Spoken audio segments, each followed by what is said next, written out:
Qui pourrait croire aujourd'hui que la gare des Bénédictins puisse être décriée? Et pourtant, en 1929, après 16 ans d'études et 5 ans de travaux, elle est inaugurée entre indifférence et critique.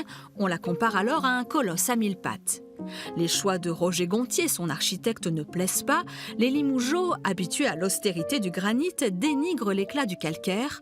Mais au fil du temps, la délicatesse des vitraux de Francis Chigot, les sculptures allégoriques, la coupole de cuivre et le campanile finiront par gagner leur cœur.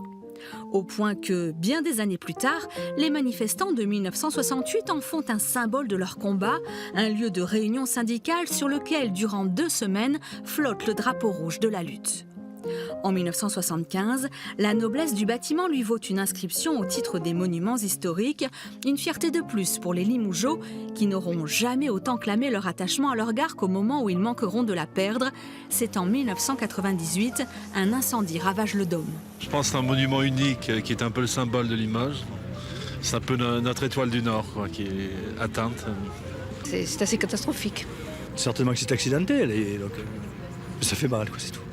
1 an de travaux plus tard, la gare retrouve sa superbe et en 2008, Jean-Pierre Jeunet l'a choisie comme point de départ d'une publicité pour Chanel numéro 5. On a fait un casting sévère puisqu'on a été à Leipzig, on a été à Bologne je crois, enfin on a vu toutes les gares d'Italie, d'Allemagne, d'Europe de l'Est, etc.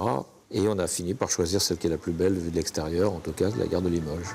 La gare de Limoges figure régulièrement dans les classements des plus belles gares du monde, mais pour les Limougeaux, elle est surtout celle qui depuis 90 ans veille sur eux, du haut des 67 mètres du campanile, le plus grand édifice de la ville.